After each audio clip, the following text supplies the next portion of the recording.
तिथे गप्प उभं राहायचं. काना किती विलंब करतो ते, किती वेळ तुझी माझ्या प्रतीक्षा करावी. काना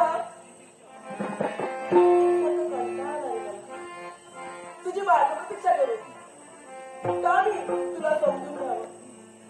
पण काना मी तुझ्याशी बोलते, तुझ्याशी बोलते. तूच म्हणालीस एक शब्द सुद्धा बोल नकोस. काय मी म्हणाले तुला तू माझी एक शब्दही बोललो. मग ठीक आहे, काय ते? आता मी बोलणारच नाही. बोलणारच नाही. मग काय राधा तुझ्यासमोर बोलत नसेल ना. अगं अनेक गोप गोपिका आहेत माझ्या. कृष्ण इतर मार्गाकडं नेत्र लागून राहिले. तिथं जाईल, तिथं मला मनोरंजन करेल. तिथे राधे, अगं मला न्या दे. माझ्या राधेनं किती रुसवा फुगवा या कृष्णासमोर धरला ना. कृष्णाचं मुख कमल पाहिल्यानंतर तो रुसवा फुगवा क्षणार्धात दूर होतो. काय खरोखरच इथं आल्यावरती सर्व प्रसंगाची आम्हाला आठवण होऊ लागली. काय हो ना राधे, अगं इथं आल्यानंतर प्रत्येक प्रसंग धाडधाड आमच्या नेत्रासमोर जरी उभे राहू लागले असले ना, तरी सुद्धा ज्यावेळी मी लहान होतो, बाल्यावस्थेत होतो, त्यावेळी माझी राधा अगदी माया ममतेनं वात्सल्यानं प्रेमाची भेट या कान्हासाठी घेऊन येत होती. राधे, आज सुद्धा आणलं असतील नक्कीच काही ना काहीतरी या कृष्णासाठी. मी तुझ्यासाठी काहीतरी घेऊन आले. काहीतरी घेऊन आले. राधे सांग सांग सांग, काय आणलंय? ओळखायचंय? माझ्यासाठी राधेनं अगदी प्रेमानं आणलंय. काय? तू मला माहितीये, तू मला ओळखला. मी तुला ओळखलं. मला नाही, मग? मी जे काही आणलंय ना ते तू ओळखणार. माझ्या राधेनं माझ्यासाठी काय आणलं असेल? काय आणलंय? राधे राधे राधे, आठवलं. राधेनं माझ्यासाठी शेंगदाण्याचे लाडू आणले असतील. कान्हा नाही, मला वाटतं तर मी विसरू लागलो. काय? हो तुला मला आणि तू मला. राधे शेंगदाण्याचे लाडू नाही. नाही मग मग मग हा, माझ्या राधेनं माझ्यासाठी डिंकाचे लाडू आणले. ते कशाला? मला कशाला? खायला नाही नको. नको. आठवलं. आता बरोबर ऐकलं. सांग. जिलेबी. अरे कान्हा, अरे पंचपक्वाला तुला अति प्रिय तर ते. हा मग असं सांगणार आहे. आठवलं ना, तांदळाच्या पिठाचे लाडू. कान्हा विसरला की मला. राधे काय? सांग ना, उत्कंठ नको वाटून काय आणलंय सांग. कान्हा, मी तुझ्यासाठी काय घेऊन आले? काय आणलंय? काय घेऊन आले? काय आणलंय? काय घेऊन आले? सांग ना. राधा. राधे तू माझ्यासाठी कोणच आणलंय? आणि काय? आण लवकर. कान्हा, हा? तुझ्यासाठी मी घेऊन आले. माझ्यासाठी? होय तर. राधे, काय? अगं या महारालावर ज्यावेळी आपण एकत्रित बसायचो ना, पंगत बसायची. पेंद्या सुदाम गोंद्या राधा, कृष्ण मोडक्या बोबड्या. पण आज इथं कुणीही नाही. राधा आणि कृष्ण आहेत. पण त्यांना विसरून केव्हाही चालणार नाही. आणि त्याच पंगतीची आठवण व्हावी म्हणून हा गोरस अगदी तुझ्या असताना मला आनंदानं प्यायचंय. हा काय? हा. मुली राधा, तुला अगदी प्रेमाने, एकदा अगदी माये ममतेनं तुला भरवण्यासाठी सिद्ध होतो. लवकर लवकर लवकर.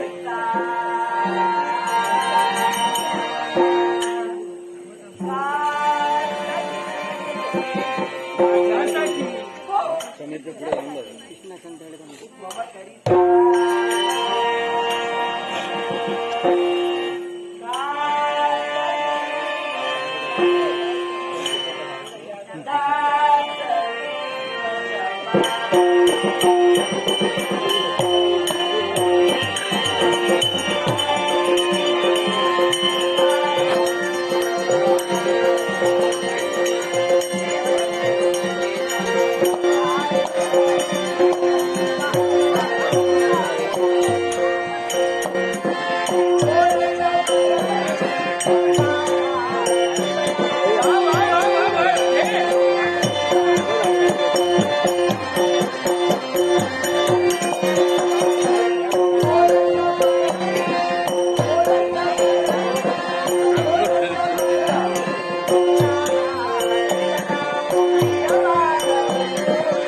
राधे राधे राधे. समाधान वाटलं, कारण अगं द्वारकेच्या ठिकाणी शतपक्ष्मांना कृष्णाला मिळतात, पण या गोरसाला जी चव आहे राधे, या तुझ्या दुधाला जी चव आहे ना, ती अन्न कोणत्याही पदार्थाला माहिती. राधे राधे.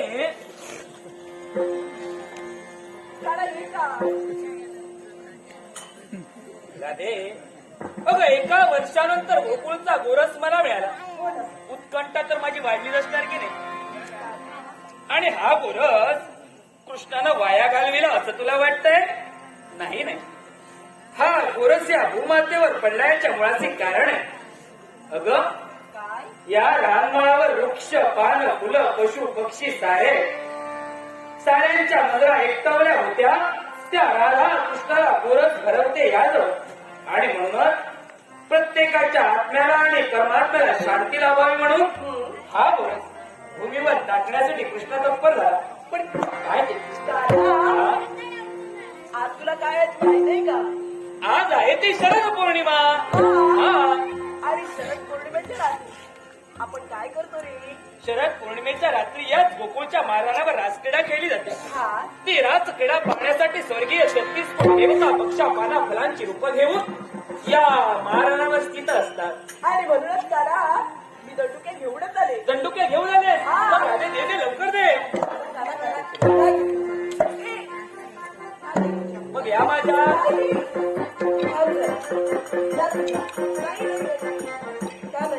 राधे, चारही तूच घे आणि तूच खेळ. खेळणार कसं मग? हे समजतंय ना? मग कुठच्याही दोन दे ना.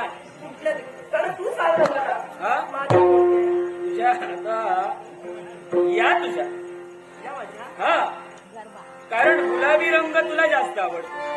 त्या तुझ्या या माझ्या. नाही, खोटं बोलतो. काय राधे, जर मी चुकलो तर तू सांभाळायचं, आणि तू चुकलीस तरी सुद्धा तूच सांभाळायचं. मग कसं? मी चुकले तर तू सांभाळून. चालेल राधे, होऊ दे सुरुवात. पुन्हा एकदा एका वर्षानंतर या ठिकाणी गोकुळच्या महाराणावर याच ठिकाणी आपण रासक्रीडा खेळायचे. होऊ दे सुरुवात. राधे, सुरुवात होऊ दे. मंगळ किशोरा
झालं होय होय बाहेर आहे बाहेर